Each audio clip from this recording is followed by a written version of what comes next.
and the cold aisle he swore was in maintenance. The calendar square arrived at 6:04 p.m., tidy as a change log. Civic Tech Gala, North Point Center, late. 2 minutes later, Owen texted, "Don't wait up." Vendor asked me to look at the new cooling setup after the speeches. Proud of me. Read he spends the heart when the rest of the sentence wants a badge that unlocks excuses. I turned the curry to the kind of simmer that calls itself maturity and looked toward the warehouse district, where the data center glows like an aquarium for secrets. The square on my phone pulsed once and then behaved. I rinsed an already clean spoon because sometimes unnecessary is the only honest verb available. At 6:26 my phone buzzed with a number I didn't recognize and a message that recognized me anyway. If the gala's in the atrium, why did he just badge the service door to Pod C? Loading dock off Halberd. Reader hates spectators. Cover it, then pull. I can hold sweep 2 minutes. Signed with a single letter, L, as if the alphabet had propped a shoulder against a server rack and promised not to vibrate. Lachlan runs nights at North Point with the calm of a man who knows servers only respect people who whisper. He and Owen trade competence in a dialect of firmware and donor moods. He and I have shared 2 cigarettes by the diesel tanks where the air smells like preparedness, and once we laughed hard enough that a security camera wondered if joy counts as an event. We have not touched. I remember not touching more clearly than some men remember vows. "Why tell me?" I wrote. "Because your calendar is polite and my badge logs aren't," he sent back. Because he looked up before he swiped. People only look up at that door when they want oxygen. Because maintenance is keep out, the way champagne is hydration. Halberd Street wears its puddles like it invented reflection. The dock guard looked at his crossword and decided I was a clue he'd already filled in. I covered the reader's little red eye and pulled. The lock reconsidered its politics and let me in. Inside, the corridor smelled like cold metal and compromise. Past a cage full of new spools of cable, a door admitted me into thin winter. Pod C, where server rows stand like pews for a religion that hates dust. The hot aisles burned in orange light. The cold aisles glowed surgical and unkind. At the far end, under a soffit of cable trays, a person with more money than humility leaned on a handrail and smiled like bandwidth is a birthright. Beside him, jacket off, shirt open one button past credible, tie folded into his pocket like a plausible denial, stood Owen. "Maintenance looks busy," I said, stepping into the cold aisle. Owen turned. For one beat truth used his face like a full-screen alert. Then the public version of him arrived, the one that learns its lines at donor tables. "Ari," he said. How did?" "Lachlan prefers nouns," I said. "I prefer doors." The man at the rail was Cassell Hart, co-founder, board chair, a roomer with a spare penthouse and an opinion about open source engraved on a decanter.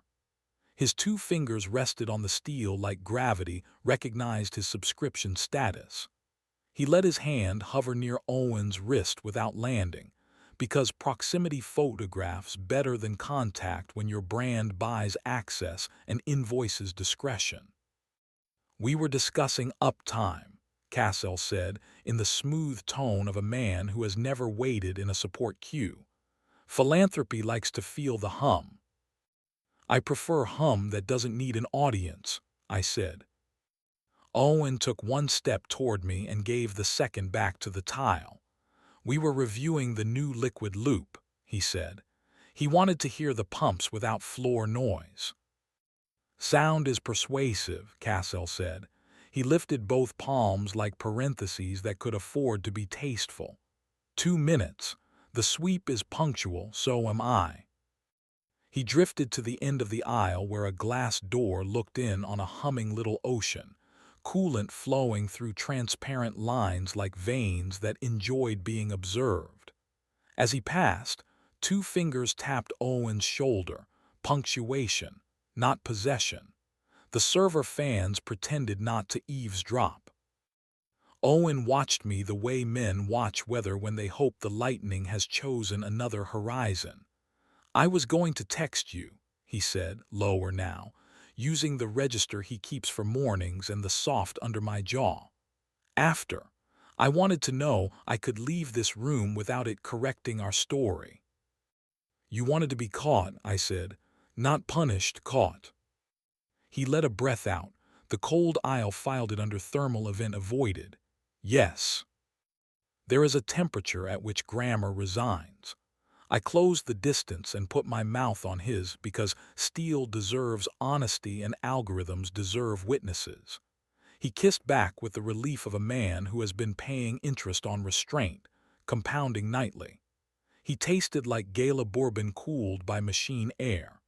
My thumb found the hinge of his jaw and pressed. He made the small, involuntary sound I keep receipts for. His palm slid under my shirt and settled flat between my shoulder blades like a promise that refuses notarization. We didn't undress. The camera's lens above the PDU enjoys learning, and the pumps like to supervise. He broke the kiss first because he knows the exact second heat applies for narrative. He rested his forehead against mine. A pump coughed in polite rhythm. "I didn't kiss him," he said. "I wanted to want to. I texted Lachlan." "You did," I said. "He prefers oxygen to salvage." From the glass, Cassell tilted his head with the tidy curiosity of a man who expects machines to admire him back. He didn't come nearer. The coolant flowed. The servers remembered they owed only uptime. "Come home," Owen said. "After I thank the person who listens to fans," I said. Lachlan waited by the mantrap with his lanyard looped around two fingers and a stillness that convinced the air to behave. He didn't smile. He also didn't make mercy expensive. "Sweep hits Pod C in 90, he said. "If you don't want to explain yourselves to a flashlight that knows your shoes, take the fiber chase to the loading lift and exit by the generator yard. The yard cam believes every pallet is a pallet." "You sent the message," I said. "I opened a door," he said. "You two remembered how to walk." The fiber chase is a narrow confession that believes in knees. We grinned at nothing and crawled like contraband the universe had decided to forgive.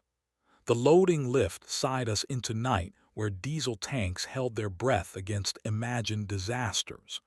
We walked home along the river so the lobby couldn't assign us a caption. In the kitchen, the curry forgave me for mistaking patience for character. We ate standing, the way mammals do when forgiveness is hot and bowls are honest. He told me Cassell had been sculpting a compliment into a proposition for a month, and he had helped because selection feels like love when usefulness has emptied your pockets. I told him Lachlan had texted because some men choose air over alibi. He didn't ask whether Lachlan and I had ever been a worse idea.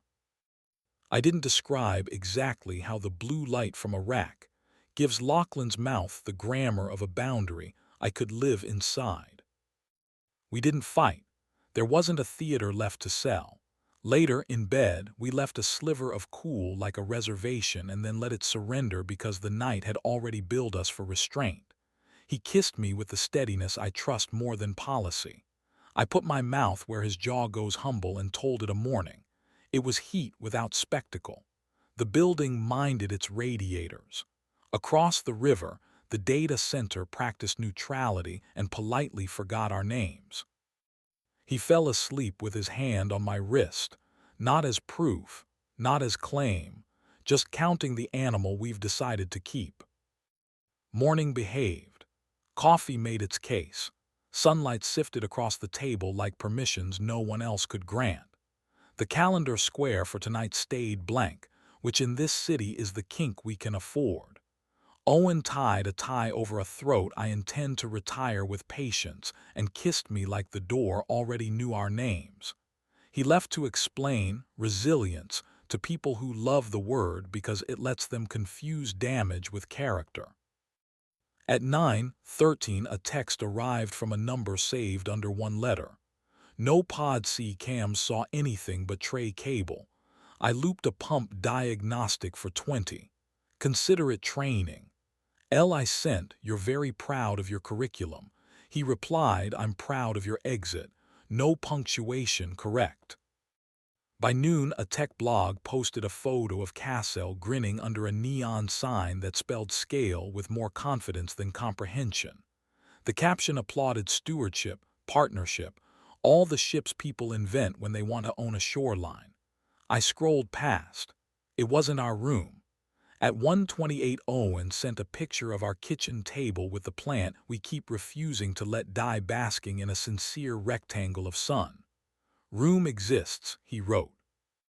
The week pretended to be orderly. Upgrades calendared, budgets behaving, outages scheduled like eclipses. Cassell sent a revised pledge with fewer adjectives and more commas. Owen read to the part where the commas started to behave like a harness and set it face down.